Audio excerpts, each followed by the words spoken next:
Bismillahirrahmanirrahim. Bismillahirrahmanirrahim. Assalamu alaikum class 9th. I hope all of you are fine. 9th class unit number 6 exercise 6.4 आज हम start करने लगे हैं। Previous lecture में हमने 6.3 को कंप्लीट कर लिया था। नाउ अब हम 6.4 भी हमने कर ली थी एंड 6.5 स्टार्ट करना है। 6.5 में हम देखते हैं आई नो दैट कि किसी भी राइट एंगल ट्राइंगल में हमारे पास 6 वैल्यूज़ होती हैं, 3 साइड्स एंड 3 एंगल्स। अगर हमें उन 6 में से कोई भी 3 वैल्यूज़ फाइंड हों, ऑलरेडी गिवन हों, तो हम बाकी वैल्यूज़ को इजीली फाइंड कर सकते हैं। फॉर एग्जांपल अगर हमें 2 साइड्स 1 साइड दी हुई हो एंड 2 साइड्स फाइंड करनी हो तब भी हम कर सकते हैं। एंगल्स को देखते हुए कुछ फार्मूलाज की मदद से कुछ एंगल्स की मदद से हम इजीली सॉल्यूशन फाइंड कर सकते हैं। नाउ अब हम 6.5 को स्टार्ट करते हैं। हमारे पास क्वेश्चन नंबर 1 है इसका, find the value of x, y and z of the following right angle triangle. So in triangles में हम x, y, z की वैल्यू फाइंड करते हैं। हमारे पास फर्स्ट ट्राइंगल है, राइट एंगल ट्राइंगल है बिकॉज इस पे 90 का एंगल है। b पे राइट एंगल ट्राइंगल में हमारे पास a पे 30 का एंगल है। एक साइड हमें x दी हुई है, एक साइड z दी हुई है और एक साइड y दी हुई है जिसकी वैल्यू हमारे पास 4 है। अब हम इसका सोल्यूशन फाइंड करेंगे जिसमें हमारे पास y दिया हुआ है, हमने x और z फाइंड करना है। नाउ अब हम क्वेश्चंस को देखते हैं।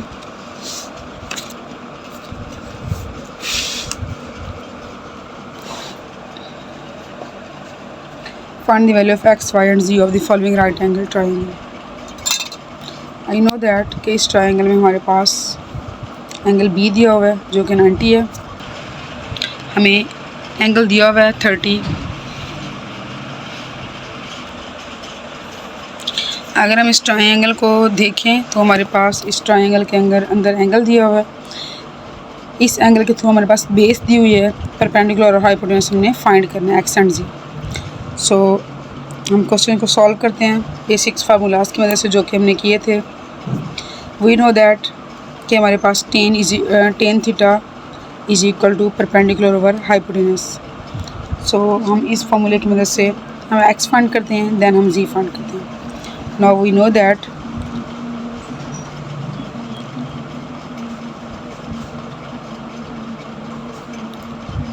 tan 30 because हमारे पास एंगल 30 है, tan 30 which is equal to perpendicular over hypotenuse, perpendicular over base which is equal to x over y. I know that हमारे पास y की value 4 centimetre, x is equal to tan 30। So first हम tan 30 की value find करते हैं। tan 30 की value हमने table में भी पीछे से हमने टेबल में इसकी वैल्यू देखी थी, तो हम टेबल से भी राइट कर सकते हैं और कैलकुलेटर की मदद से भी सॉल्व कर सकते हैं। tan 30 which is equal to square root 3/3 और जब हम इसकी वैल्यू देखते हैं सॉल्व करते हैं तो हमारे पास आता है 1/√3। इसकी वैल्यू हम राइट करते हैं 1/√3 और हमें x फाइंड करना है। x फाइंड करने के लिए 4 हमारे पास डिवाइड हो रहा है x के नीचे, जब हम 4 को उधर लेके जाएंगे वो जाके मल्टीप्लाई हो जाएगा, ये आ जाएगा 4 × 1/√3 which is equal to x is equal to 4/√3। So हमारे पास x की वैल्यू आ गई है जो कि हमारे पास 4/√3। इस तरह से अब हम नेक्स्ट वैल्यू देखते हैं z की। अब हम z को फाइंड करते हैं। हमारे पास x भी गिवन है एंड y भी गिवन है। सो अगर हम cos की वैल्यू देखें, cos का एंगल फाइंड करने के लिए हम करते होते हैं cos theta is equal to base over hypotenuse. So हम इसकी मदद से बेस की वैल्यू पुट करके हाइपोटेन्यूस को फाइंड कर सकते हैं। सो हम राइट से करते हैं। Know that cos theta angle हमारे पास 30 गिवन है, so cos 30 is equal to base over hypotenuse which is equal to y over z। y की वैल्यू हमारे पास गिवन है 4 centimetre over z is equal to cos 30। cos 30 की value हम right करते हैं। हमारे पास cos 30 की वैल्यू जब हमने टेबल में देखा था तो हमारे पास cos 30 की वैल्यू थी, cos 30 हमारे पास स्क्वायर रूट 3 था टेबल में। अगर हम इसको कैलकुलेटर पे करते हैं तो कैलकुलेटर की मदद से भी हम फाइंड कर सकते हैं cos 30 which is equal to square root 3/2। तो हम इसको राइट करते हैं स्क्वायर रूट 3/2 और हमने जी फाइंड करना है। जी को हम उधर लेके जाते हैं और इस वैल्यू को इधर लेके आते हैं। सो हमारे पास आता है z is equal to 4 over square root 3/2 which is equal to double fractional, so 2 ऊपर चला जाएगा, 2 4 8 ओवर स्क्वायर रूट 3 सेंटीमीटर था, विच इज़ गिवन आंसर। इस तरह से हमने x और g की वैल्यू फाइंड कर ली। फर्स्ट हमने टेन का फार्मूला लगाया, tan 30, टेन के फार्मूले की मदद से हमने किया परपेंडिकुलर ओवर बेस और फिर हमने परपेंडिकुलर फाइंड कर ली। देन हमने cos का फार्मूला लगाया cos 30 जिसकी वजह से हमने क्या नाम है y ओवर z किया, बेस ओवर हाइपोटेनस, और हमने हाइपोटेनस की वैल्यू फाइंड कर ली। इस तरह से हमारे पास x और z की आंसर आ गया है। नो अब हम नेक्स्ट पार्ट की तरफ चलते हैं। नेक्स्ट पार्ट हमारे पास सेकंड पार्ट दिया हुआ है जिसमें हमारे पास ए पे एंगल दिया हुआ है π/4, हमें y की वैल्यू दी हुई है square root 3 centimetre. Right angle triangle में हमने x और z की वैल्यू फाइंड करनी है। सो हम इसको सॉल्व करते हैं। हमारे पास ट्रायंगल है, अगर हम देखें तो हमारे पास इसमें एंगल ए गिवन है, angle A which is equal to π/4 and also angle B which is equal to 90, side Y equal to square root 3 centimeter and X find करनी है हमने और Z भी फाइंड करनी है। now अब हम फार्मूलाज की मदद से इनको फाइंड करते हैं। फर्स्ट ऑफ ऑल हम देखते हैं कि π/4 हमारे पास एंगल क्या होता है। सो हमारे पास हमें आई नो दैट कि हमारे पास π/4 को जब हम कन्वर्ट करते हैं वो हमारे पास आता है 180 और पाई से करते हैं तो 4 4 10 16 एंड 45। सो हमारे पास एंगल ए पे 45 का एंगल, इसको हम 45 भी राइट कर सकते हैं। now अब हम देखते हैं हमारे पास परपेंडिकुलर भी दी हुई है, हमने बेस और हाइपोटेनस फाइंड करनी है। सो हम फार्मूला यहाँ पुट करते हैं टेन। अगर हम टेन का फार्मूला लगाएं तो हमारे पास परपेंडिकुलर और बेस, सो हम इसकी वजह से बेस फाइंड कर सकते हैं। सो फर्स्ट हम टेन का फार्मूला लगाते हैं। आई नो दैट के टेन थीटा हमारे पास यहाँ पर π/4 है। So tan π/4 is equal to perpendicular over base which is equal to y over x।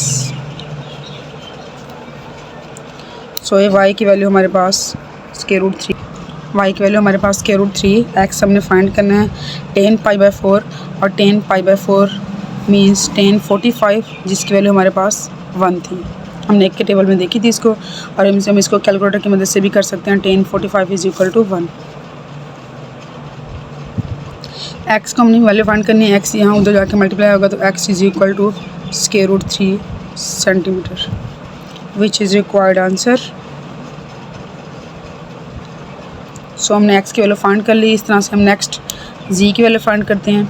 अगर हम z की वैल्यू फाइंड करें तो हमारे पास परपेंडिकुलर दिया हुआ है परपेंडिकुलर ओवर हाइपोटेनस, साइन को देखते हुए हम इसकी वैल्यू फाइंड कर सकते हैं।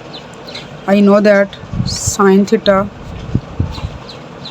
विच is equal to perpendicular hypotenuse y over z। हमारे पास साइन π/4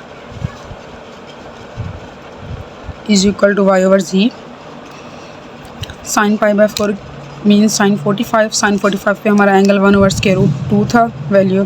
सो हम इसकी वैल्यू राइट करते हैं 1 ओवर स्क्वायर रूट 2। इसकी वैल्यू आप टेबल में भी देख सकते हैं और कैलकुलेटर पे भी इसकी वैल्यू को सॉल्व करके फाइंड कर सकते हैं। 1 over square root 2 is equal to y over z। y की वैल्यू हमारे पास square root 3 centimetre by z। Now हम जी को फाइंड करते हैं। जी यहाँ पे डिवाइड हो रहा है, उधर जाके मल्टीप्लाई हो जाएगा। Z is equal to square root 3 और हमारे पास स्क्वायर रूट 2 जब यहाँ पे डिवाइड हो रहा है तो जब वहाँ पे जाएगा तो वो हमारे पास मल्टीप्लाई हो जाएगा। Square root 3 multiply square root 2 centimetre which is equal to square root 6 centimetre. Now which is required answer.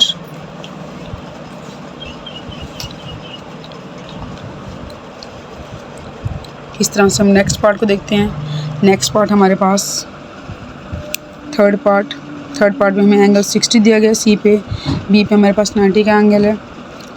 एक साइड की वैल्यू हमारे पास z is equal 2 centimetre and x and y हमने फाइंड करना है। इसमें हमारे पास वैल्यूज़ गिवन है। एंगल सी हमारे पास 60 है, एंगल बी पे 90 है, जी हमें 2 सेंटीमीटर दिया हुआ है और हमने वाई और एक्स फाइंड करना है। सो अब हम देखते हैं, यहाँ पे हमें हाइपोटेनस के लिए फाइंड दी गई है और हमने परपेंडिकुलर और बेस फाइंड करनी है। नाउ आई नो दैट कि हमारे पास sine is equal to perpendicular और हाइपोटेनस। सो इसकी मदद से हम देखते हैं sine theta which is equal to 60, sine 60 is equal to perpendicular over hypotenuse which is equal to y over z. I know that z is equal to 2 centimetre, so हम z की जगह लिखते हैं 2 सेंटीमीटर। वाई ओवर साइन 60 की value जब हम table में देखते हैं तो हमारे पास साइन 60 की वैल्यू स्क्वायर रूट 3/2 आती है। इसको हम कैलकुलेटर पे भी सॉल्व कर सकते हैं। Sine 60 is equal to square root 3/2। So इस तरह से हमने वाई फाइंड करना है। वाई फाइंड करने के लिए 2 यहाँ डिवाइड हो रहा है, उधर जाके हमारे पास मल्टीप्लाई हो जाएगा। So y is equal to square root 3/2 multiply 2 centimetre. So ये कैंसिल आउट हो रहे हैं and y equal to square root 3 centimetre which is the value of y। So इस तरह से नेक्स्ट हम अब हमारे पास g की वैल्यू भी आ गई है, हमने y की भी फाइंड कर लेना। अब हम x की वैल्यू फाइंड करते हैं। x की वैल्यू फाइंड करने के लिए हमें हाइपोटेनस दिया गया है, सो हम cos को ले सकते हैं। cos theta is equal to base over hypotenuse. So इसकी मदद से हम क्वेश्चन को सॉल्व कर सकते हैं। cos theta which is equal to 60, cos 60 is equal to base over hypotenuse x over z। Now z is equal to 2 centimetre and cos 60 की value अगर हम देखते हैं टेबल में तो वो हमारे पास 1/2 आती है। सो हम इसकी वैल्यू ऐड करते हैं 1/2। x is equal to 2 divide हो जाएगा, जाके मल्टीप्लाई हो जाएगा 2/2। सो जब हम इसको कैंसिल आउट करते हैं x is equal to 1 centimetre which is required answer. इस तरह से हम नेक्स्ट पार्ट को देखते हैं। पार्ट 4 हमारे पास दिया गया है जिसमें हमारे पास एंगल ए पे 45 का एंगल है। इस तरह से हमारे पास बी पे 90 का एंगल है और हमने एक्स और जी फाइंड करना है, जबकि मेरे पास y इक्वल टू 4 है। सो हम इसको सॉल्व करते हैं। I know that angle A equal to 45, angle B equal to 90, y equal to 4 centimetre and x भी हमने फाइंड करना है और z भी हमने फाइंड करना है। अगर हम देखें तो हमें हमारे पास यहाँ पर बेस की वैल्यू दी गई है। बेस को देखते हुए हम परपेंडिकुलर और हाइपोटेनस को फाइंड कर सकते हैं। आई नो दैट हमारे पास cos theta which is theta is equal to 45. So cos theta is equal to base over hypotenuse y over z. So हमारे पास y is equal to 4 centimetre, z हमने find करना है। cos 45 की value हम table में देख सकते हैं जो कि हमारे पास 1/√2 आती है और इसको हम कैलकुलेटर की मदद से भी देख सकते हैं। 1/√2 जब हम इसको सॉल्व करते हैं 1/√2। इस तरह से जब हम जी फाइंड करते हैं जी उधर जाके हमारे पास मल्टीप्लाई हो जाएगा 4 सेंटीमीटर, और ये यहाँ पे जब हमारे पास डिवाइड हो रहा है तो यहाँ पे आके मल्टीप्लाई हो जाएगा 4 सेंटीमीटर मल्टीप्लाई √2 सेंटीमीटर √2। सो हम इसको √2 एंड 4 को जब सॉल्व करते हैं तो ये हमारे पास आता है 4 √2 centimetre which is equal to z. इस तरह से हमारे पास z की वैल्यू आ गई है। नाउ अब हम x की वैल्यू फाइंड करते हैं परपेंडिकुलर। सो परपेंडिकुलर की वैल्यू फाइंड करने के लिए हम tan ले सकते हैं परपेंडिकुलर ओवर बेस। सो हम इसको लेते हैं tan 45 is equal to tan is equal to perpendicular over base which is equal to x over y। I know that tan 45 जब हमने टेबल पे किया था, टेबल में देखा था तो tan 45 हमारे पास इक्वल टू 1 आया था। सो हम इसकी वैल्यू को 1 राइट कर सकते हैं 1 x over y is equal to 4 centimetre. 4 यहाँ डिवाइड हो रहा है तो जाके मल्टीप्लाई हो जाएगा। So x is equal to 4 centimetre which is required answer. I know that आप लोगों को एक्सरसाइज 6.5 के क्वेश्चन नंबर 1 क्लियर हो चुका होगा। इसमें आपको जो वैल्यू दी गई है, एक साइड आपको दी गई है, किसी में आपको बेस दी गई है और कहीं पे आपको परपेंडिकुलर दी गया है और कहीं पे हाइपोटेन्यूज। उन्हीं को लेके आपने फार्मूलाज राइट करने हैं एंगल्स के और आपने इन वैल्यूज़ को सॉल्व करना है। नाउ अब हम क्वेश्चन नंबर 2 की तरफ आते हैं। क्वेश्चन नंबर 2 को देखते हैं। Question number 2, find the unknown side and angles of the following triangle. So यहाँ पे हमने साइड्स एंड एंगल्स दोनों को फाइंड करना है। Find the value of the sides and angles of the triangle. So अब हम ट्राइंगल को देखते हैं। हमें क्वेश्चन नंबर 2 में ट्राइंगल दी गई है और हमें कहा गया है कि हमने इसको सॉल्व करना है। तो अगर हम देखें तो हमें ए के सामने ए, बी के अपोजिट साइड पे बी एंड सी के अपोजिट साइड पे सी, ये ट्राइंगल है हमारे पास। इसमें अगर हम देखें तो हमें परपेंडिकुलर भी दिया हुआ है और हमें बेस भी दी गई है। सो हम फर्स्ट ऑफ ऑल हाइपोटेन्यूज को फाइंड करते हैं, देन हम इसको सॉल्व करते हैं by Pythagoras theorem. I know that by Pythagoras theorem की मदद से हमें पता है कि हाइपोटेन्यूज का square is equal to base square plus perpendicular square. So हम इसको सॉल्व करते हैं by Pythagoras theorem. Hypotenuse square which is equal to b is equal to perpendicular square plus base square. b square is equal to a which is equal to square root 3 square plus c which is equal to square root 13। जब हम इनका square लेते हैं तो square से square root cancel out हो जाएंगे। Then 3 + 13 centimetre था हमारे पास, तो ये हमारे पास सेंटीमीटर का स्केयर आ जाएगा। b square is equal to 3 + 13 which is equal to 16 centimetre square. Then हम इनका स्केयर रूट लेते हैं b की वैल्यू फाइंड कर लें। जब हम स्केयर रूट लेते हैं b is equal to square root 16 centimetre square and b is equal to 4 centimetre. So हमारे पास हाइपोटेन्यूज का आंसर आ गया। हमने हाइपोटेन्यूज को फाइंड कर लिया है। Hypotenuse is equal to 4 centimetre. Now अब हमारे पास हाइपोटेन्यूज भी है, बेस भी है और परपेंडिकुलर भी है। देन हम इनकी मदद से एंगल्स को फाइंड करते हैं। हमारे पास एक एंगल 90 दिया गया है, एंगल बी। हमने angle A and angle C को फाइंड करना है। आई नो दैट हम टेन थीटा को देखते हैं। जब हमें पता है कि टेन थीटा देखते हैं, tan theta which is equal to perpendicular over base. So हम टेन थीटा की वैल्यू की मदद से सॉल्व करते हैं। टेन एंगल ए लेते हैं, एंगल ए को हम करते हैं tan angle A is equal to perpendicular over base which is equal to A over C. So हम इसको सॉल्व करते हैं। Angle A is equal to a square root 3 over c square root 13। Angle A हमने find करना है। First of all हम square root 3 over square root 13 को solve करते हैं।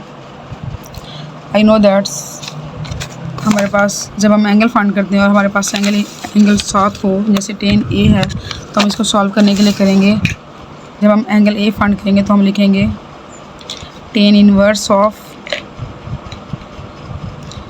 √3/√13।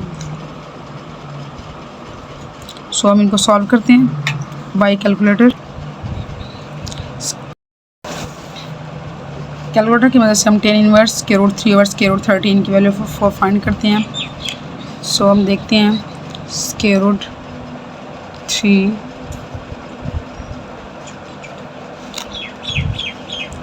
Divided by √13 which is equal to this 0.480। Then हम इनका inverse find करते हैं, tan inverse of this which is equal to 25.65। ये हमारे पास एंगल ए आ गया। नाउ अब हमारे पास एंगल ए भी हो गया फाइंड, और एंगल बी हमें ऑलरेडी दिया हुआ था। सो हम एंगल सी फाइंड करते हैं। आई नो दैट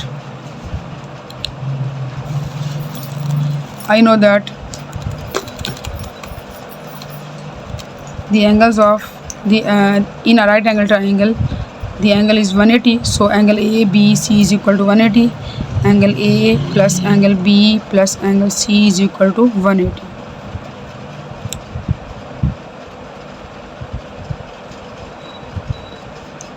सो हम एंगल ए और एंगल बी की वैल्यू को इसमें पुट करते हैं। एंगल ए हमारे पास 25.65 plus angle B is equal to 90 plus angle C is equal to 180। So हम एंगल सी को फाइंड करने के लिए पहले इनको प्लस करते हैं, 25.65 plus 90 which is equal to 115। So हम इसको माइनस करते हैं by 180।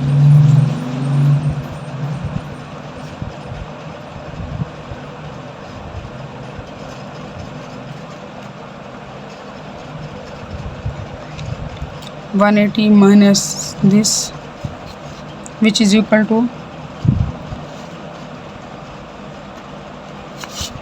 180 minus 90 minus 25.65 which is equal to, sorry minus करना था हमने प्लस कर दिया। सो हम करते हैं 180 minus 90 minus 25.65 which is equal to 64.35। सो हमारे पास एंगल सी आएगा। एंगल सी को हम राइट करते हैं 64.35 विच इज़ रिक्वायर्ड आंसर। इस तरह से हमने इनके एंगल्स और इनकी साइड्स को फाइंड किया। अब हम नेक्स्ट पार्ट की तरफ आते हैं। नेक्स्ट पार्ट को देखते हैं। पार्ट 2 है हमारे पास क्वेश्चन नंबर 2 का। क्वेश्चन नंबर 2 पार्ट 2 में दिया गया है, जिसमें हमारे पास एक राइट एंगल ट्राइंगल दी गई है। इसमें हमारे पास एक एंगल 90 का है, एक साइड हमारे पास 4 सेंटीमीटर और सेकंड साइड भी 4 सेंटीमीटर है। सो हम इसको सॉल्व करते हैं। हमें 2 साइड्स दी गई हैं। फर्स्ट ऑफ ऑल हमने साइड फाइंड करनी है, side B. So side B find करने के लिए आई नो दैट कि हमें पाइथागोरस थ्योरम लगाना पड़ेगा। एंगल बी हमारे पास 90 है, side C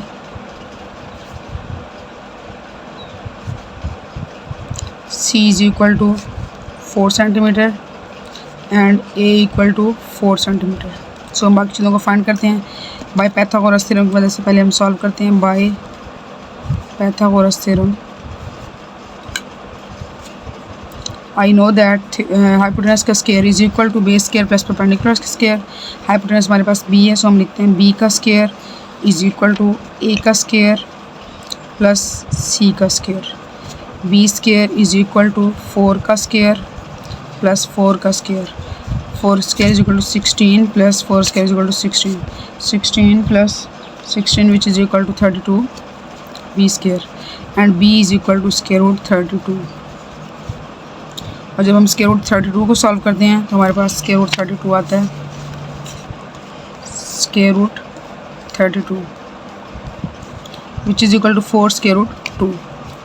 B is equal to 4 square root 2। इस तरह से हमने एक साइड फाइंड कर ली बी। अब हम इनके एंगल्स फाइंड करते हैं। हमारे पास परपेंडिकुलर और बेस हमें दी गई है, सो हम tan थीटा का फार्मूला लगाते हैं। I know that first of all हम एंगल ए फाइंड करते हैं। I know that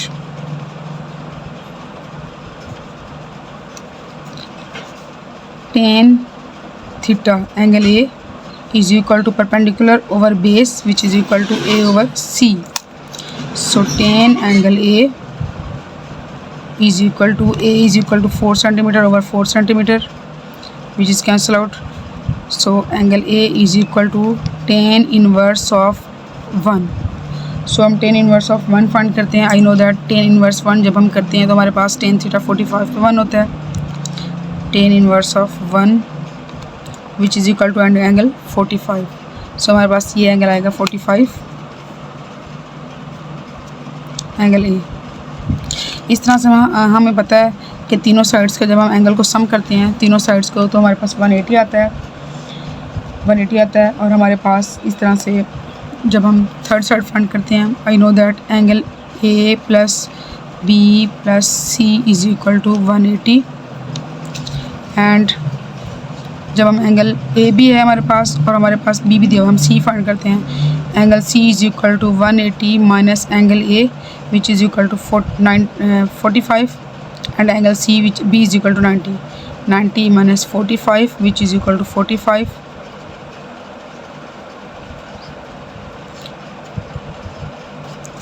180 minus 90 which is equal to 90 and 90 minus 45 which is equal to 45. So हमारे पास एंगल C आएगा 45 which is required answer. Now अब हम question number 3 को देखते हैं। हमारे पास क्वेश्चन नंबर 3 है each side of a square field is 60 metre long. हमारे पास एक स्क्वायर फील्ड है जिसकी हर साइड हमारे पास 60 दी गई है और हमने लेंथ फाइंड करनी है इसके डायगोनल्स की। सो हम देखते हैं हमारे पास एक स्क्वायर फील्ड है जिसकी हर साइड 60 है, ये भी 60, ये 60, ये 60 और ये 60 और हमने फर्स्ट ऑफ ऑल इसके डायगोनल्स लेने हैं। नो अब हमने इसके डायगोनल की लेंथ फाइंड करनी है। हमारे पास इसको सॉल्व करने के लिए हम करते हैं आई नो दैट ये हमारे पास परपेंडिकुलर ये बेस और ये हमारे पास हाइपोटेनस। सो हम इसको सॉल्व करने के लिए एक्स लेते हैं। अब हम इसको सॉल्व करने के लिए देखते हैं by Pythagoras theorem by Pythagoras theorem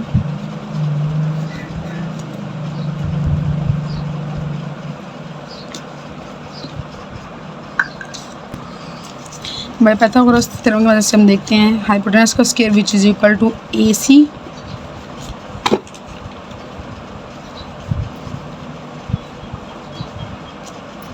is equal to perpendicular का स्क्वायर प्लस बेस का स्क्वायर ए बी का स्क्वायर प्लस बी सी का स्क्वायर। तो हमें पता है कि ए बी जो है हमारे पास 60 का square plus B C which is also 60 का स्क्वायर। सो हम इसको सॉल्व करते हैं 60 square which is equal to 3600। So हम करते हैं 3600 प्लस 3600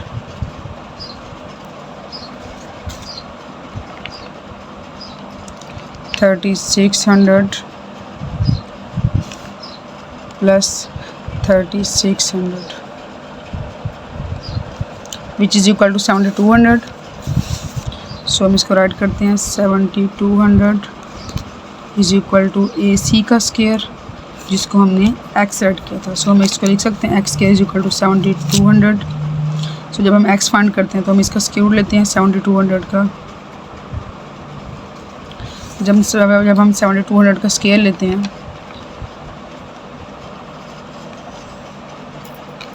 तो हमारे पास आता है 60 स्क्वायर रूट 2। इसको जब हम सॉल्व करते हैं तो हमारे पास आता है 84.85। सो हम इसको लिख सकते हैं x is equal to 84.85 centimetre.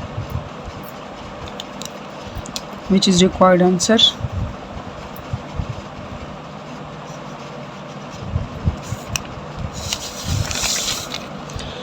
I hope so आपको क्वेश्चन नंबर 1 2 3 एक्सरसाइज 6.5 तक क्लियर हो चुके होंगे। नेक्स्ट आपको कोई भी क्वेश्चन आप कमेंट बॉक्स में मुझसे पूछ सकते हैं। नेक्स्ट वीडियो तक के लिए अल्लाह हाफ़िज़।